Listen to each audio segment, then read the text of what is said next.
So, on the surface, Trey is a kind of monorail that think pieces are made of. He's arrogant, self-centered, and convinced that he's smarter than people give him credit for. His favorite topics of conversation are girls, sneakers, and cars. Not a surprise for someone who was a teenager just a few years ago. But Trey's mannerisms reveal the patterns of someone who is scared, troubled, and unsure of the future. Now Trey also embodies the many positive qualities his generation is known for: an entrepreneurial spirit, an independent streak, and a dedication to his parents. He believes in hard work, and he has tried strategies in both the liquid and underground economies. But he hasn't had any luck and is just trying to find his way, and still dancing between both worlds. When I met Trey a few years ago, he had been employed as a golf caddy at a local country club, carrying bags for each man and woman who often never even acknowledged his existence. Before that, he sold sneakers on Facebook. He even tried selling candy bars and water bottles, but he wasn't making enough money to help his parents out or save up for a car anytime soon. So Trey saw how hard his immigrant mother from Jamaica worked, and how little she got back in return. And Trey vowed to take a different path, so he ended up selling drugs. And then he got caught, and right now he's trying to figure out his next steps. In a country where money equals power, quick money, at least for a while, gives young men and women like him a sense of control over their lives. Though he said he mainly did it because he wanted stability, I wanted a good life. He told me I got greedy and I got caught. Yet the amazing thing about Trey is that he still believes in the American dream. He still believes that with hard work, despite being arrested, that he can move on up. Now, I didn't know if Trey's dreams came true. He disappeared from the program for troubled youngs that he was involved in, and slipped through the cracks. But on that day that we spoke, I could tell that more than anything, Trey was happy that someone listened to his dreams and asked him about his future. So I think about Trey and his optimism when I think of the reality that so many young black millennials face when it comes realizing their dreams. I think a lot about the challenges that so many black millennials have to endure in a world that tells them they can anything they want to be if they work hard, but actually doesn't sit down to listen to their dreams or hear stories about their struggle.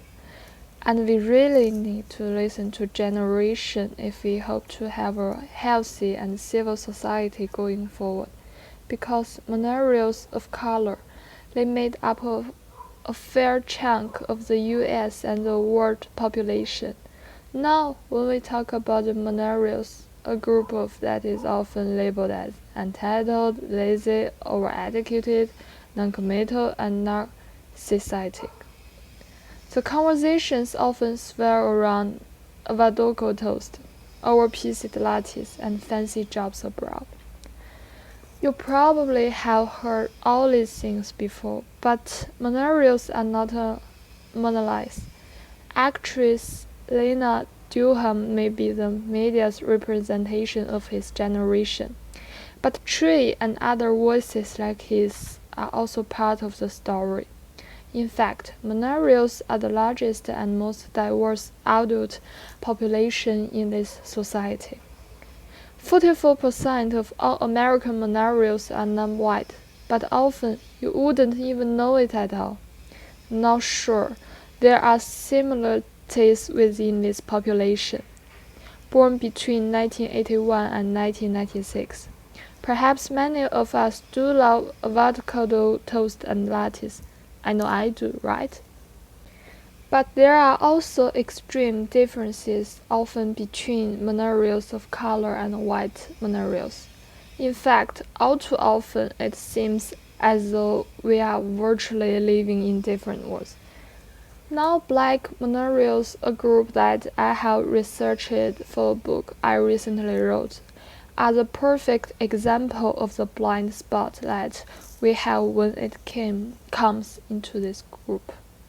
For example, we have lower rates of home ownership, we have higher student debt, we get added more at water rejection booths, we are increased at higher rates, we make less money, we have higher numbers of unemployment. Even when we go to college, I should say, and we get married at lower rates. And honestly, that's really just the beginning.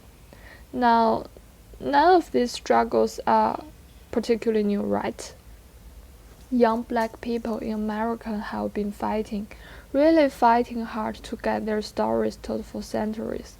After the Civil War in the 18th centuries, Reconstruction failed to deliver the equality that the end of slavery should have heralded. So young people moved to the North and the West to escape discriminatory Jim Crow policies. Then, as segregation reached in much of the country, young black people helped spearhead civil rights campaigns in the 1950s and 1960s. After that, some people embraced black power and then became black partners. And then the next generation they turn to hip-hop to make sure their voices are heard. And then the Obama, hopeful that he too may bring about the change. And when that failed, when we realized we are still brutalized and battered, we had to let the world know that our lives still mattered.